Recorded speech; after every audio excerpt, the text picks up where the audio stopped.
Welcome back to Neon Galactic, a podcast produced by PBS affiliate KTV in Northern California. I'm your host, James Falk. Thanks for joining us. If you've studied esoterica, and it hardly matters which slice of that intellectual pie you're enjoying, it all seems to revolve in some form or another around vibration, frequency, tones of coherence, sound, energy, and meaning. Science, while too often ignoring or even denigrating the source of such occulted knowledge, has come even closer to proving the point.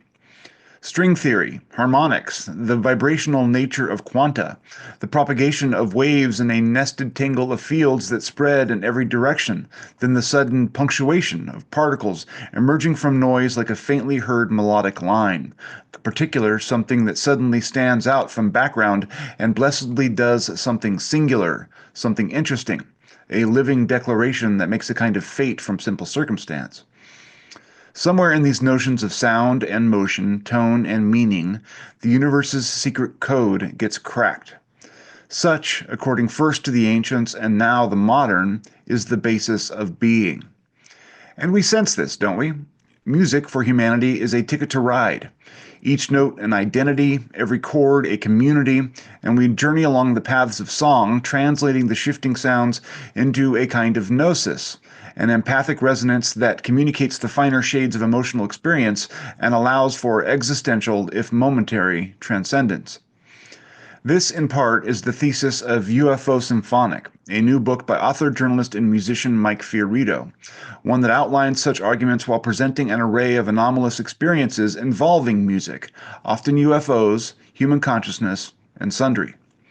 A lifelong musician and student of music, Fiorito's work here reminds me how we often take for granted our most magical inheritance, music, even as we desperately deploy it to achieve a kind of flight, cross vast distances, and journey back through the long neglected realms of soul. As he says, it's a passport to the cosmos, an invitation to dream amid cascading harmonies and the torture of becoming. I'm thrilled to have Mike back on the show. Welcome. Wow, thank you, James. That was a great introduction.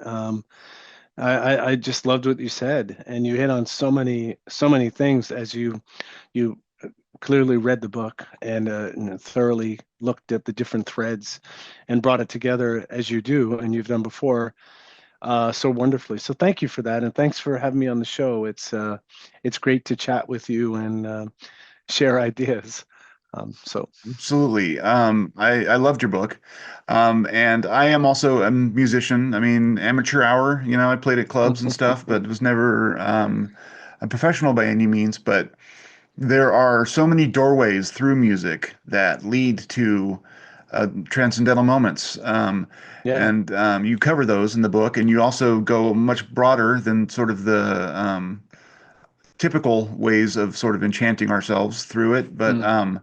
I just loved it. I love the collection of stories and how it ties it all together. And then there's like a philosophical and spiritual framing that Mhm. you build, which I think is also important. But let's start with give a simple explanation of what the premise of the book is and what you felt was your mission in starting out, what you were trying to capture. Yeah. Well, thank you. I think to be honest, when I started to write the book, so I know that music has a deliteralizing power to it, and it can it helps us transcend, and that's not a new story. I mean, that goes back to the ancients for sure, to the music of the spheres, but that's not really what I wanted to cover. Um, what I learned as I was writing the book, and I'm not giving some pithy description of the book, but I wanted to say something about the process, Yeah. is I had initial ideas about what I wanted to do in the book, which was that music is kind of like myth. It's this leaping off point that that takes us to places where words cannot describe. It takes us to what Jung would call the collective unconscious, the Akashic records. It brings us into a greater field of, I'm going to say, experience, and that is includes non-human experience. Yeah.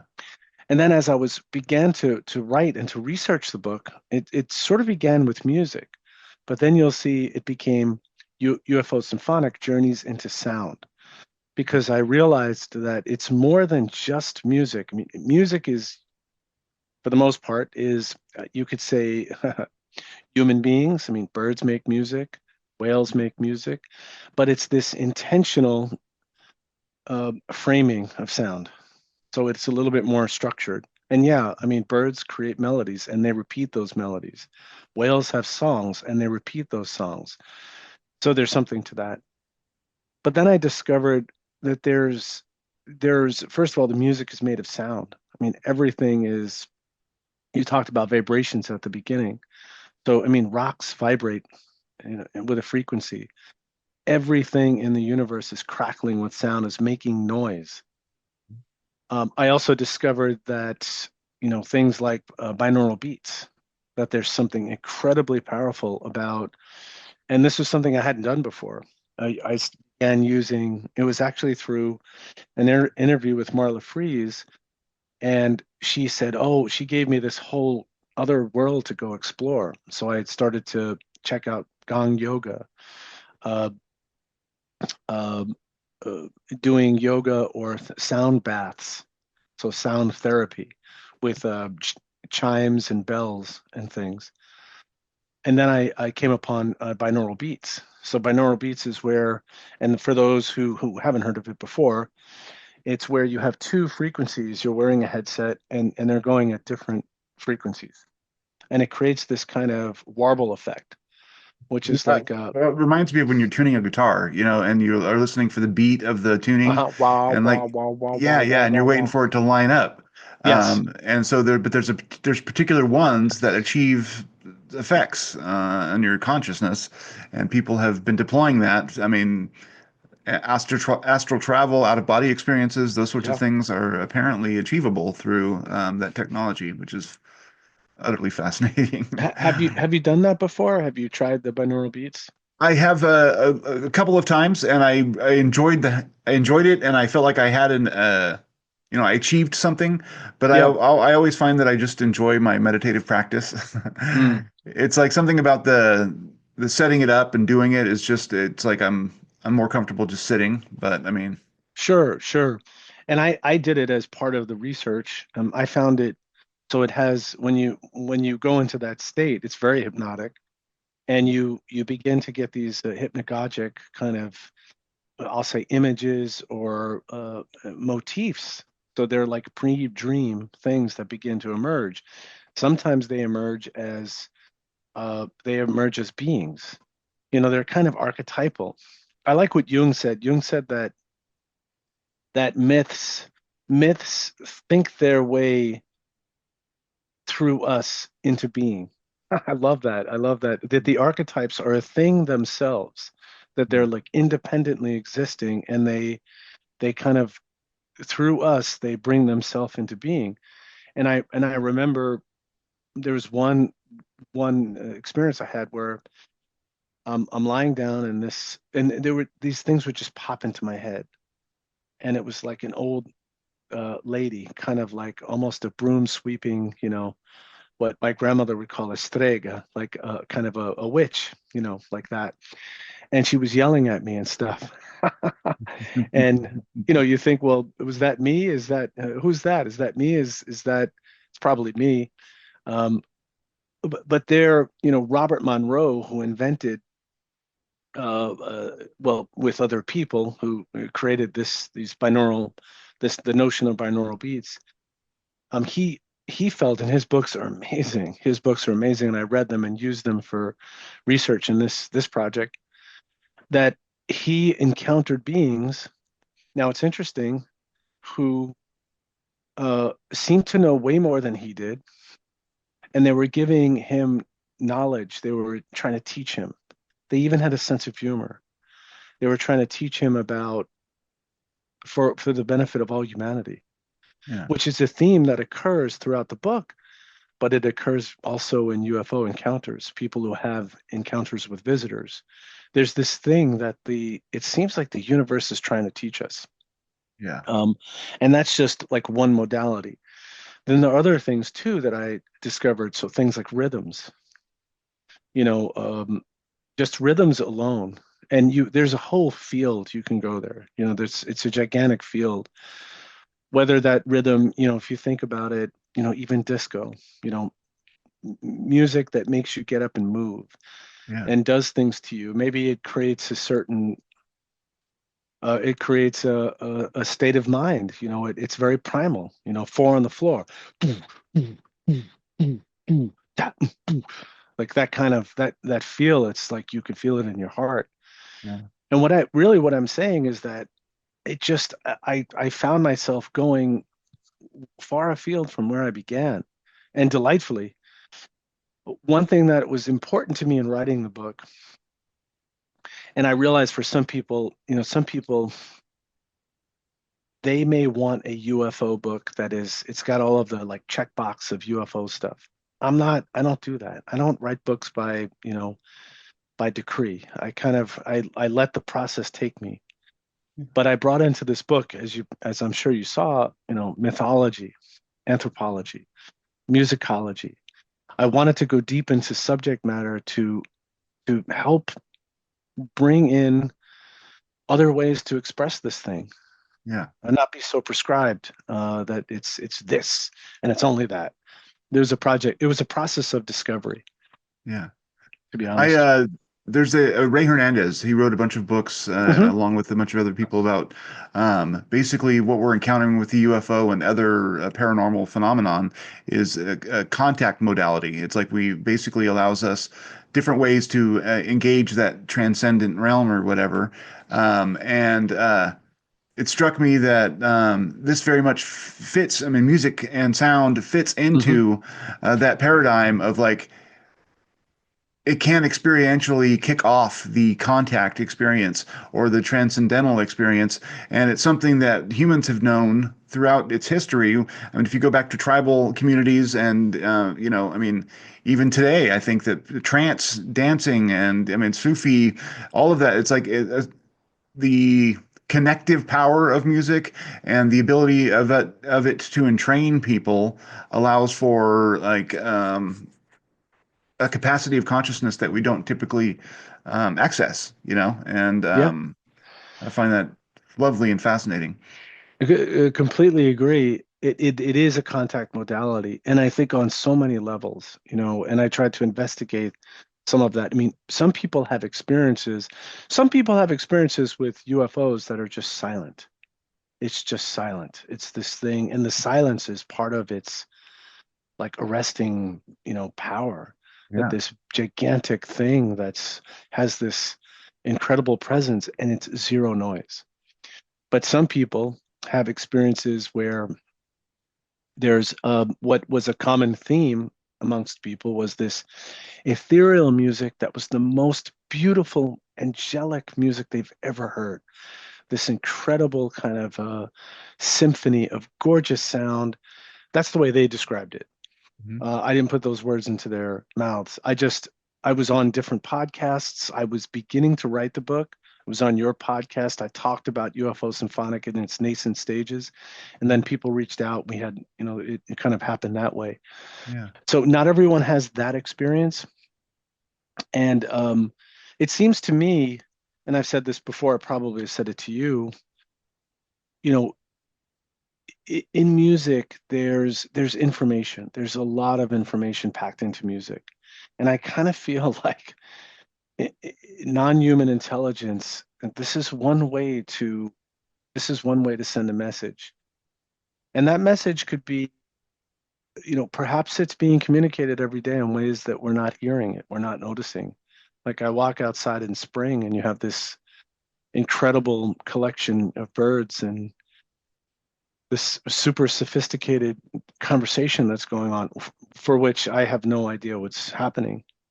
yeah, And I think to myself, is this some kind of physics, like some time travel mathematics and instructions that we're not we're not perceiving, we're not aware of, and it's a test. yeah. We're It's like kind of at, you yeah, mentioned please. Ia Watley, and you talked to her in the book, and or Whiteley, and Hmm. her work is very much about like engaging with nature on that level and trying to extract the meanings that we've lost because we've become deaf to the language and the sound of nature. And so, Right. starting with children, she wants to train them to be more open to that and eventually, get to the semantics of natural sound. And I mean, that's such I mean, even talking about it, I get chills because I just interviewed her recently for a piece I did on the Soul Conference, Mm. and she is on another level, man. She is so, I mean, I feel Yeah. like she's alive with spirit somehow. She almost glows with whatever Yeah. she's connecting with, and that I think there's a lot to be learned from that. And I think that it's interesting because I think that something about nature and vibration and all of that is so,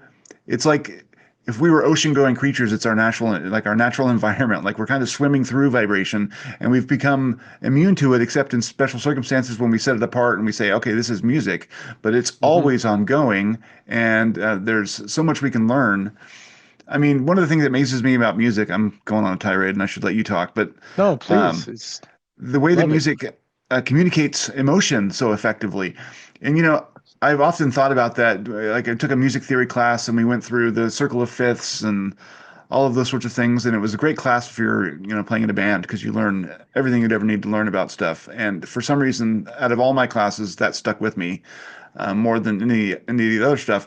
But the tension and release aspects of it tell a story, and so you're able to convey an emotional journey without words. So you're basically taking an emotional template from one source who wrote the music, and you're putting that emotionality into someone else. It's a form of communication, almost telepathic, and how it's like a resonance that arises in another Hmm. person when they hear those same vibrations. And all it is like, whether something builds tension or releases tension, the arc of a movement of the chords and melody to kind of build that tension and resolution. And I mean, I think it's important that it's the same mechanics that go on like in fiction, where you want to Hmm. build tension, you want to have conflict, and those sorts of same things are coming through in musical ideas. And so, in the same way, it takes you on a journey. Journey And into sound. yeah, exactly. Yeah. Yes. Well, it's true. And there's and that is kind of magic too. There's a quote in the book from Jerry Garcia. It's like magic is what we do, music is how we do it. And the if you think of, well, I think of, at least for me, and I realize I'm stuck on things like melody. I think most of us are. We may not consciously be aware of it. But say for instance in bluegrass, but not just in only, but in bluegrass, the emphasis is remember the melody. So, and it's true even in other music.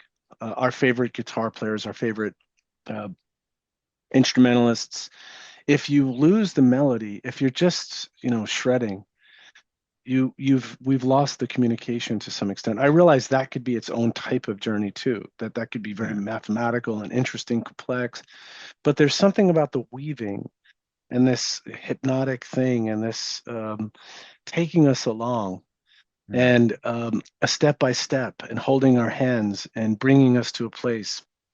And music does have that. It has that incredible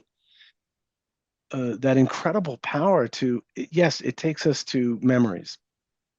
We don't have to speak that language. I write in the book.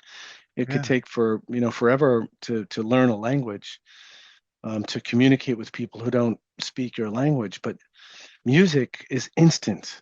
We can converse. You can have musicians playing different instruments, never having met before, and have this telepathic. I talk about that with Josh Cutchin, and I had a conversation. It's in the book, and where we came to with Josh, because he didn't have a whip bang a moment that he could express, but what he said is that there's a kind of telepathy that happens. I'm doing something. I've introduced something. You didn't know I was going to introduce it. And then the band now follows that. And it's very organic. And what happens is what people will say is this is the phenomena manifesting. You feel it. You Yeah. feel that very precious thing. I know I've experienced it playing. And I've also seen it live with live music where extraordinary musicians and you can hear a pin drop because they've done that magic thing that sometimes we have to hear it live. There's something about live music, it's in the Yeah, moment, and yeah, you know the risk, you know the high wire act that's going on. yeah. And I was with my wife. We went to see Kenny Barron in the village, Greenwich Village. Kenny Barron, probably one of most important living piano players, pianists who has connections to the roots of jazz. And there were parts where we were just giggling because it was so beautiful. This tapestry of, he was composing on the moment. Yes, this was composition, but he was also just creating and just making this beautiful uh, music. And then there are parts where literally we were tearing. It just had that emotional feel of this journey, this travel. It's interesting you Um, talk about the high wire act. I don't mean to interrupt. yeah, please. But as I having being a musician, right? Like I went through the stages of trying to learn how to be a soloist, like starting out and having a rudimentary knowledge of whatever scales I was going to use and how keys work, and plank, plank, plank, plank, plank, plank, whatever the thing I was doing. Um, and it was very mechanical, and like you said, it was like trying to fill the empty space with noise that won't sound bad. It was basically the strategy that I deployed. And then there's a moment when you've been doing it long enough and you've internalized your instrument. If it's like at a certain point in your playing, you can play it in your head. You know what I mean? Like you can look at your and you Hmm. know what the notes are going to sound like before you play them. And there's a moment there where it becomes like an extension of your mind or your body, and you like there's a just a direct flow from one to the other. And so really masterful players aren't playing music. I mean, they're delivering emotion to you through the music, Hmm. and it's interesting. And that high wire act is like if you get self-conscious at all, it all falls apart. And that's what I figured out for myself is that it takes confidence, and you need to not have any self referential thinking going on. It's like you just have to be at one with what you're doing. And that sounds cheesy and trite, but it's like it's absolutely the case. You just have to, it's like deliver it, channel it kind of. And Hmm. then you can go on these journeys and take other people with you. And then when you're in a crowd, of course, that energy is multiplied, and it really is magical. Yeah, yeah. I mean, all of what you said, and I've had many experiences where I've thought, I hope now that the non-human intelligence that wants to communicate with us is listening, because this is when we're at our best. Yeah, I yeah, think yeah, like this totally. is the gift. This is how we get we qualify on some level. Yeah. And maybe there is something to that. Maybe there's something. Maybe this gift that we have, this music, maybe it possesses some kind of. I mean, think of Close Encounters. The way that they communicate. Bum bum bum bum bum. All right. Um, maybe there's some information in there. There's some kind of.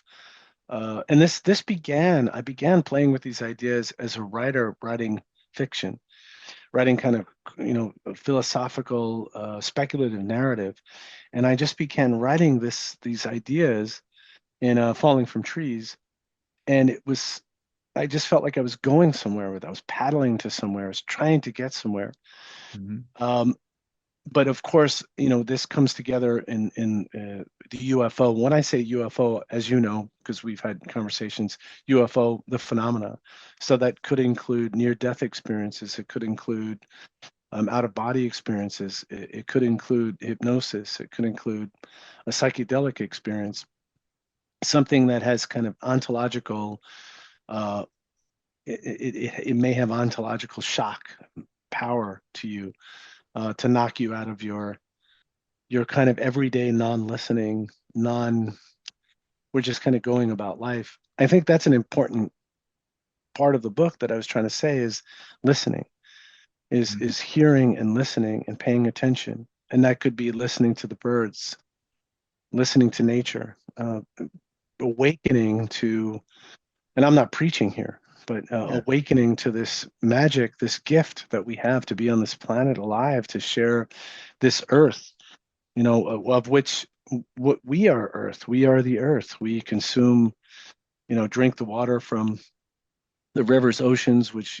come from the sky in this kind of cycle, um, eating the vegetables and plants that grow in the soil. And we are that soil. We Yeah, are, we are Earth. We are absolutely the Earth. I mean, that's what one of the things that keep coming back to in recent shows, especially.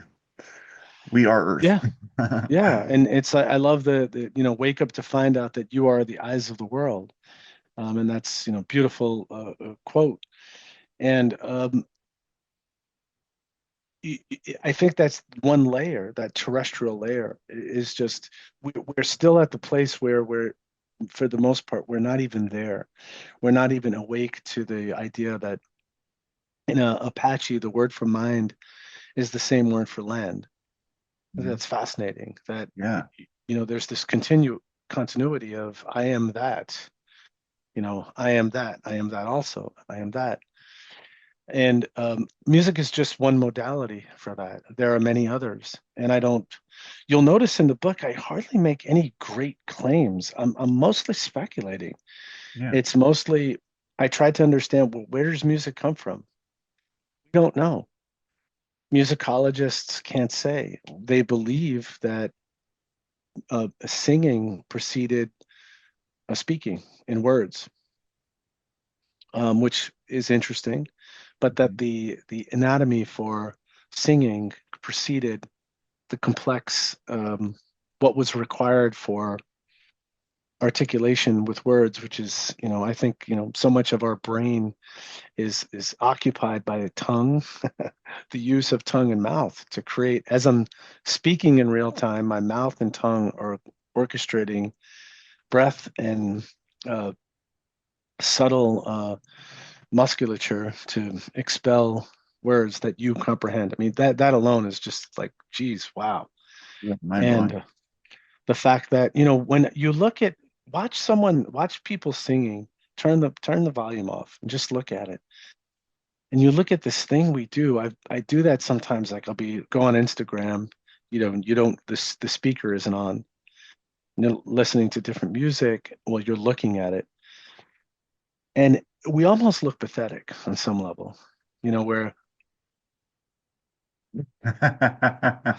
and there's these things that we're doing that we're making little movements with our hands.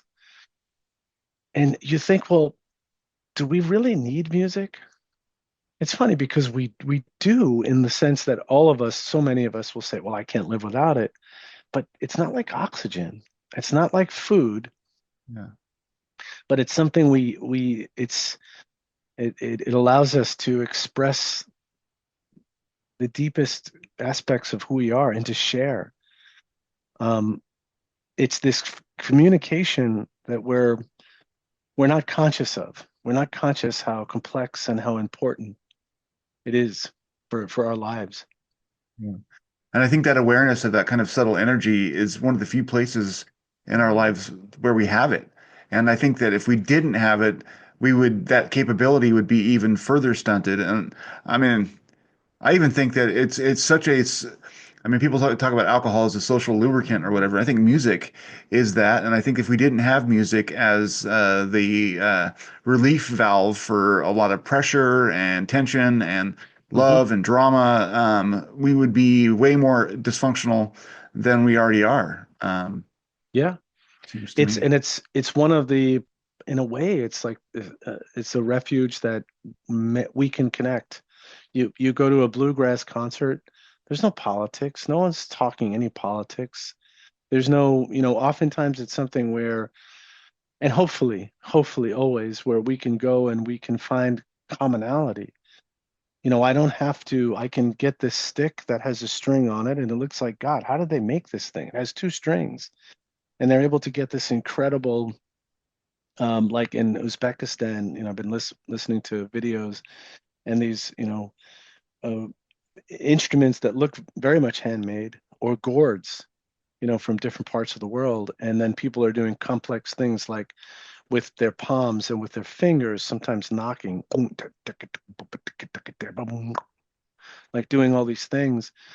And it brings something to people. It unites, people gather. Um, and as I said at the beginning, it has this power of, and it's in that way, it brings us into the realm of the UFO phenomena, that it has this deliteralization quality, that we're taken off of this kind of factoid only pursuit. As we know, and as you mentioned at the beginning, with science, where, the palace of quarks is leading us into, this, the realm of the uncertain, Mhm. the uncertainty principle. Things are particles and waves. They're both. We observe only when we observe, when we do take the measurement, influence the outcome of an experiment. That's kind of phenomenal, that this concept. Um, and it's not that I firmly believe the power of science is incredible. It just doesn't tell the whole story. Exactly right.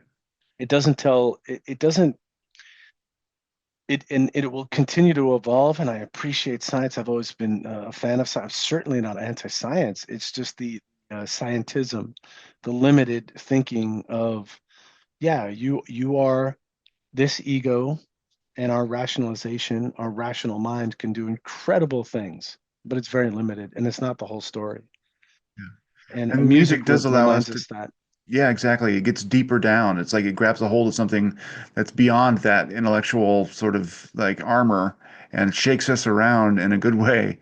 Uh, Yeah, the science piece, I'm in full agreement with you in terms of it's like science is amazing. It's improved our lives vastly. It's made us healthier. All the things that it's done, you could spend, hours listing the benefits of science.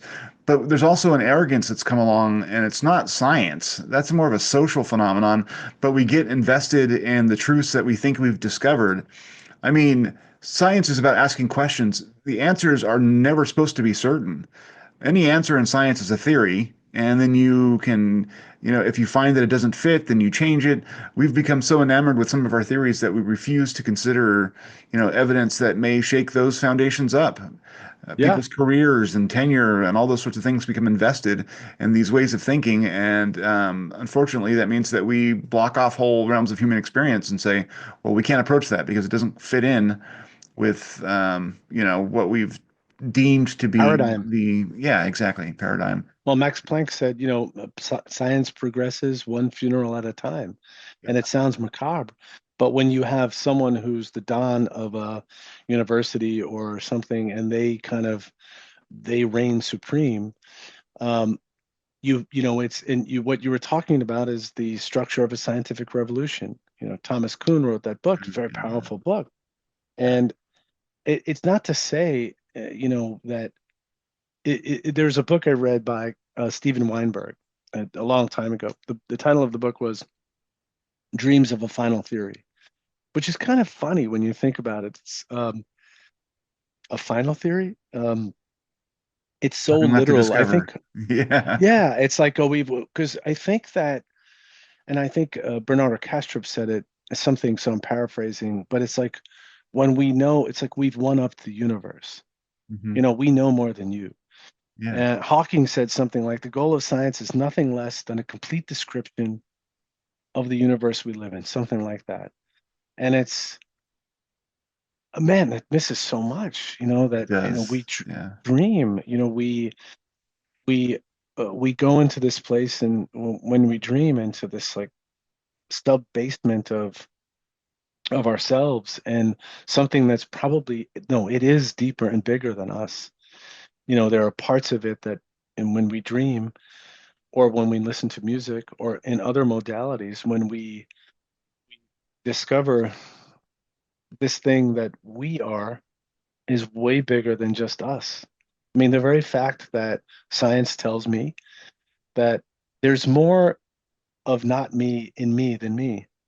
So if you took all of my DNA, on all of the constituent parts of what makes me, there's more other fungi, bacteria, other biota that isn't me that's living and host. I'm a host for that. Actually, who's the host? I'm not sure. Yeah, exactly Um, right. Kind of a fascinating thing, and I think this is when you contemplate that and you contemplate this potential. Uh, I realize it's scary. It's scary to think you're not in control. It's scary to think that we are that the universe kind of sings through us and moves through us, and we feel like ghosts or like we're falling off the planet or something, floating away. And yeah, that's scary. It's also kind of inspiring too. And I'm certainly not imposing anything like you should do this. I'm only exploring. I've looked into these things, and I'm just sharing it with other people. And I realize that I have a friend who says I said something like, "Oh God, look up at the stars." You know, we were out upstate. A friend of my wife actually, and she said, "Yeah, that scares me. I don't want to think that. I don't want to look up. I don't want to." And when I thought about it, I said, "You know, I understand. You know, who am I to be here, you know, pontificating about what you should do? Yeah, I'm just telling you what I think, yeah. and you're free to ignore it." Well, it's interesting with that whole notion. I mean, it sort of does fit in with the discussion on science because we like to think that we're in control, that we are, like you said, bigger than the universe in some ways. And so looking up at the stars and engaging in the immensity of everything, we become in some ways inconsequential. But in Hmm. other ways, we become more involved and embedded. But it's all in how you engage with that information and where you're coming from when doing so. And so it can be, I'm sure, unsettling and humbling in an existential kind of way, which is not always the most pleasurable experience. Yeah. I want to ask you something about sort of the archetypal power of music. Um, the Beatles, right? And there have been other examples, but there are certain musical moments in the 20th century, say, and even beyond. But I mean, from what I know, and musical performers capture this energy that seems to be transcendent, not only for them, but for a whole generation. Like it captures an energetic bubble and pushes it and shapes it and makes it into something even more transformative than it would have been otherwise. And I think of the Beatles and I think of Elvis Presley, and it's like these moments where there was a social thing going on and Hmm. the music caught it and pushed it and made it something even more. And then like reflecting on like the Beatles in particular, like even their career and the way that their lives developed and how they were brought together and who they were, it's all very, very archetypal, like arranged, like phenomenal. Like we're talking about the Mm. phenomenon. To me, it seems like that was orchestrated almost by, not to say a non-human intelligence, but I mean, like there was energy there that was not just the four individual dudes hanging out and playing music. It caught and transformed everything and Hmm. in a lot of ways. And even today, I can't watch a Beatles documentary without walking out dejected. Like the fact that the Beatles broke up breaks my heart every time I'm talking about it. And there was something very happy and transformative about the four of them together, even beyond Wow. their toxicity and all of that. Their music, and I just wonder how you think that that fits within all of this. Wow. So, I mean, those are great observations, and I thought about that too. And there's a bit of the Beatles. There's a letter that Yeah. uh, Paul wrote to John, and you know, it's funny. I I've threw the read, Beatles reference in the beginning in because of that, yeah, because of yeah, the reference. and I remember writing that it was that letter that it first appeared in a newspaper, and I was writing imaginative. I was writing music pieces, but then I just sort of just chose to do something like that. And just for the listeners, it was a letter of Paul imagining to John and talking about their experiences together. And when I was writing it, James, I was feeling emotional, and I've read it, and I've gotten choked up when I've read it because sometimes when I write, I want to feel emotion. I want to make myself, and sometimes I do make myself choke. I mean, that's a goal, Yeah, and I but would say I hope so. I mean, I hope that more writers have that same inclination. I mean, it's like if you're feeling it, I feel like we're feeling it, you know? that's the hope and the goal, and you never Yeah. know. Certainly, and it's also a process of discovery for me, and getting in touch with emotion. And so when you these questions you asked, it's they're I don't know if I'll be answering the question, but I'll be riffing on it. Yeah, That good. there is, first of all, the Beatles talking about love. There's something, even when they got, even, it was still, there was something so childish, playful, and the dynamics between them. John would have more, you know, John's lyrics would be a little darker and his music would be darker, but Paul would lift it up and be, would getting better all the time. And the harmonies. So that's a big part of the book that I wrote about. So the book is it's written in the structure of the book, it mimics a polyphonic chorus. So in the spirit of Palestrina, who wrote polyphonic choruses, polyphonic means many voices. And this happens on many layers in the book. There are many voices in the book, not just my voice.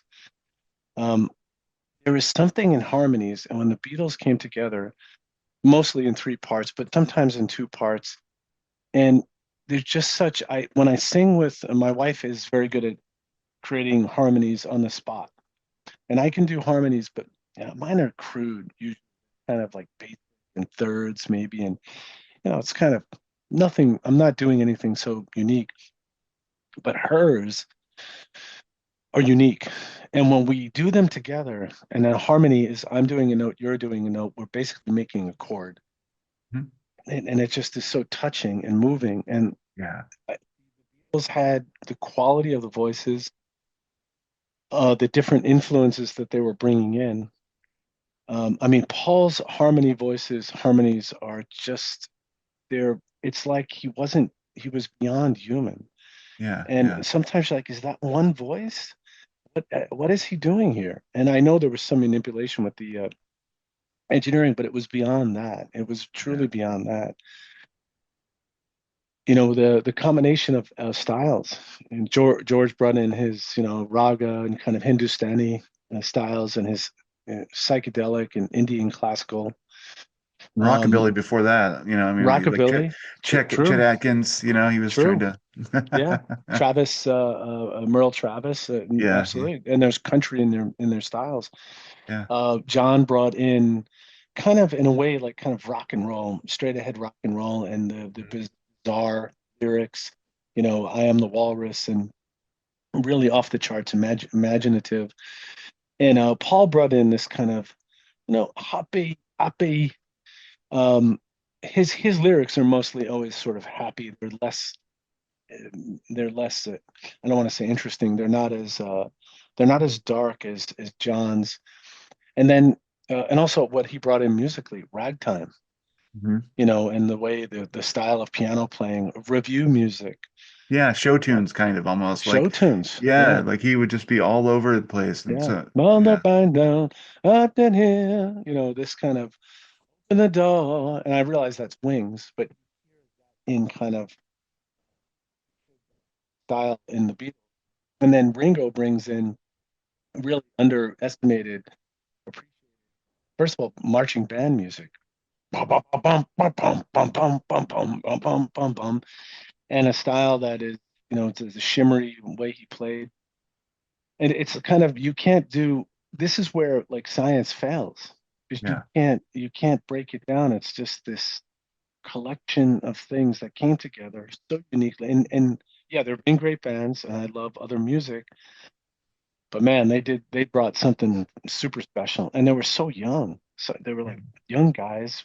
Um, And the dipping moment in into. history, like with the post-war years and Yeah, like yeah, them coming when it's like the whole culture was waking up, and so they were like riding the crest of that, like what do you call it when you know the frustration and sort of the yeah. angsty coming of Angst. age, recognizing the faults and failures of your predecessors, and like casting off that tradition, like yeah, Yeah. it's just, and that's one of the things that makes me feel like music definitely has deeper connections than we even realize.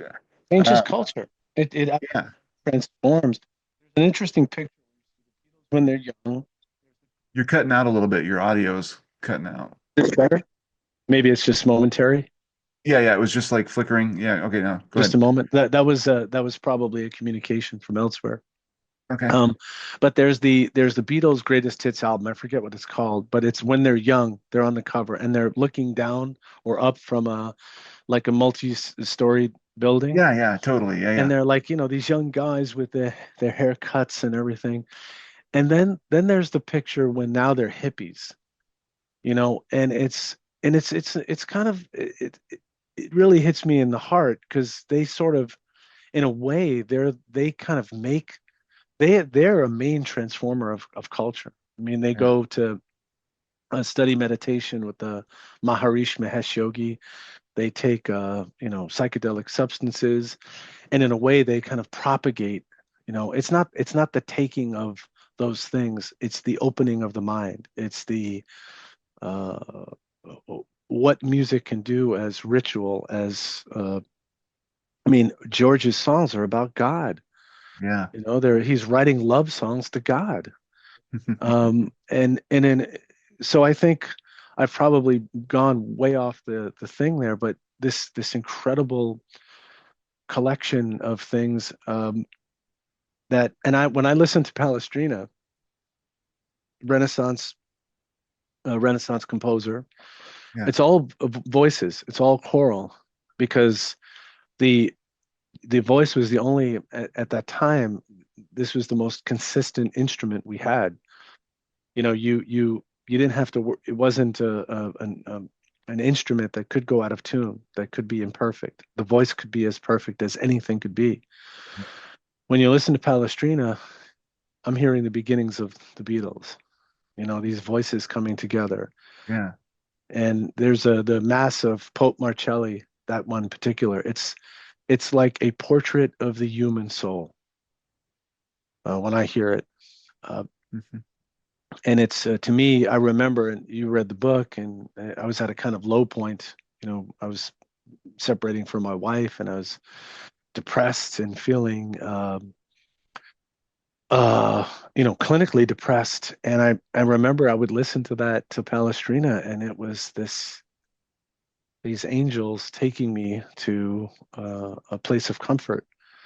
Um, I don't quite have that same feeling when I listen to it now, but at that time it was this sacred thing.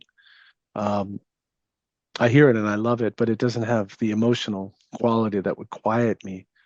Um, so I uh, wanted to touch on the harmony aspect of it. I'm a musician, so this is part of the reason why I enjoyed the book so much. But I was a guitar player, lead guitar player for local bands, right? And at one point, I started to sing, and up until like when I first started playing, self-consciousness was a big problem for me. It was a big battle that I had to get over. mm, And I eventually got through it, and I got to where I was confident enough to be able to solo, and I was a decent player, I think. But then I got hooked on singing and I mm. lost interest in playing guitar. Uh, for me, because there's a certain amount of motor coordination that goes along with playing and singing at the same time. And I could play rhythm and sing, but I can't lead and sing. It was too much for me because I Hmm. had to focus on either the vocals or the lead playing. And so it got to where I didn't want to play lead anymore. I just wanted to sing backup vocals because the feeling that you get from engaging in a multi-part harmony with other folks is like nothing else. It's like this connective high that Hmm. I mean, it's because you are the instrument, like you mentioned, and you are vibrating. And it's like if it's a third, it's a certain feeling. If it's a fifth, it's another feeling. If it's a sixth, or however intricate you want to make it, it's like your body is going along on that journey, and so you're really feeling that emotional power through Hmm. the vibrating sounds, and it's Hmm. just it's a whole different kind of visceral approach. Yeah. And I haven't been able to like I've tried to well, my kids play music, but they don't sing that much yet, and I've been trying to like get them to sing with me because I just want to get back to that place, but I'm not really interested in going out and being in a band anymore. But Right. like I want to recapture those, those sizzling harmonies that just kind of make the hair on the back of your neck um, Yeah. rise up. I started doing that with my son. So I started, he's 13 now. He took guitar lessons, started like say 9 or so. He was never really that interested. His mom took piano lessons and studied music, and she was more insistent. He would basically only play during a lesson, but I would work with him on certain songs, and they were his songs, the songs of he was listening to, Yeah. and we would play harmony. We would do harmonies, and it was fun. We then I made him sing, made him like forced him to sing with me. Uh, Close your eyes and I'll kiss you Hmm. tomorrow. I'll miss you. And we played with the harmonies Hmm. together, and it was fun. It was really uh, uh, there's something that happens. You start smiling and looking at each other, and Yeah. Yeah. Yeah. you're connecting. And with harmonies, you really have to let go because at first you're going to get it all wrong. Yeah. And That's it, and just what's that going to happen. and when that's wrong, it's like you want that exquisite harmony, and when it's not right, it feels awful at first. I mean, Yeah, for me, I would like shrivel up because I feel like I ruined something sacred. So I yes, really had to like kind of give myself permission to mess up at first to be able to kind of, finally achieve competence yeah. on it. Your Um, brain has to figure that out, and it's only by doing it and vocalizing it. I mean, some people have a gift. They just, they can just step up and do it, and that's amazing. Bastards. Yeah. Right, right, I hate bastards. them. And then, I mean, I have an adequate voice. Yeah. It's not like I have a fairly narrow range, Hmm. but some people get up and they're doing head voice and they're doing all these incredible things. And yeah, I love that. And I wish, I joke around and say, they pay me to stop. Yeah. That's like my joke. I play in a local bar here. I used to play a lot more in different places, but I have 2 kids. I'm a writer. I'm teaching English composition. I just can't. I don't have the time to practice, Yeah. and it's just not as important. And also, since COVID, a lot of places closed down and stuff. So you used to have more places to go, and it was easy. Um, And it's hard I to just don't like want if to do you it.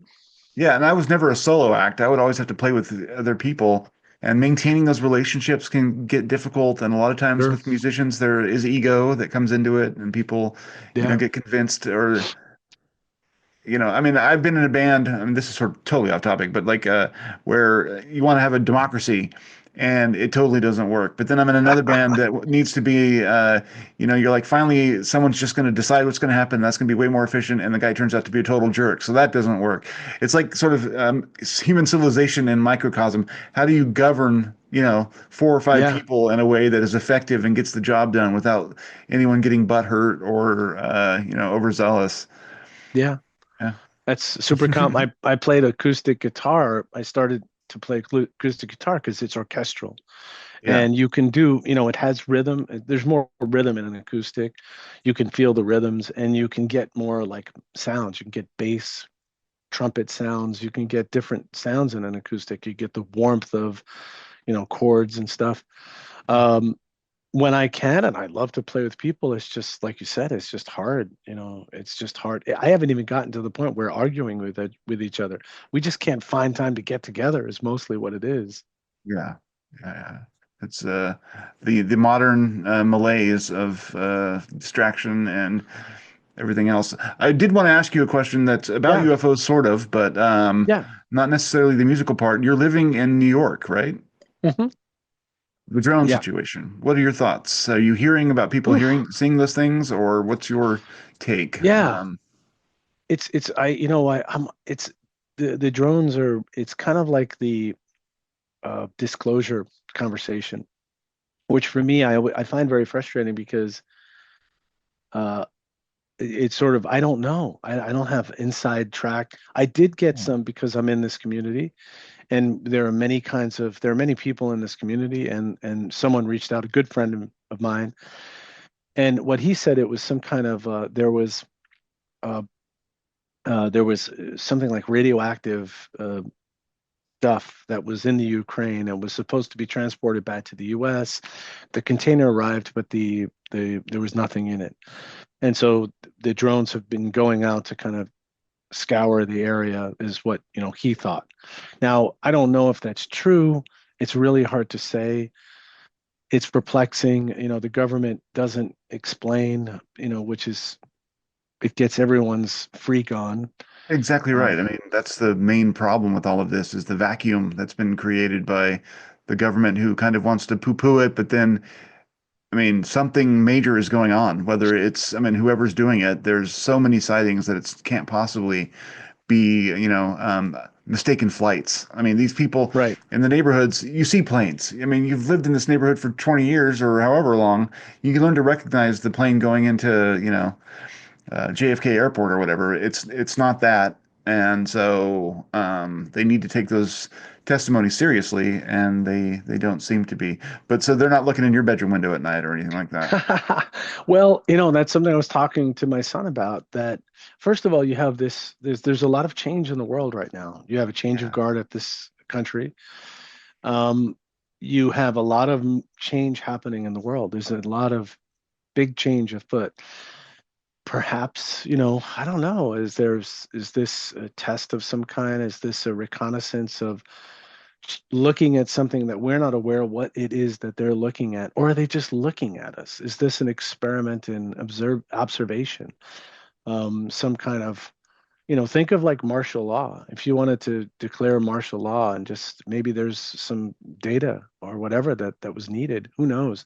But they were so ubiquitous and they were beyond this just New York and New yeah, Jersey. They were everywhere, and people saw other things like orbs yeah. and No, in fact, plasma, yeah, plasmatic light and things. So, I began the conversation with the deliteralization, and the one thing about this phenomena is it refuses to be literal. It's like dreams. When people have UFO experiences, they're often like dreams. The objects move in ways that don't adhere to physics. They can sort of zigzag, or their motions and speeds, they appear, they disappear, they transform, kind of a lot like dreams. yeah, And it's we have to live with the enigma. And it's I think that's part of what I was trying to say in the book, is that I like Blake had this idea that of double vision, to see beyond the literal, which yeah. gives us greater depth. Yeah, there's literal stuff and we need it, to get to work, to do the things you got to do, to start your car, to get to work on time. But then there's this other stuff. Um, the government messing with us or doing what they're doing, but messing with us by not telling us. But maybe by not telling us, maybe there's something that they shouldn't be doing. I hate to get into the conspiracy thing and go down that rat hole, because it's like I don't know. I'm in pure speculation mode, and now it's I've heard and he said, and you know how our community is. People are like, "Well, I know a guy that, Oh yeah. Someone but told me he in can't talk secret, about it but he can't because talk about it, you but have he's to got go on a insider skiff to knowledge. talk about it." Yeah.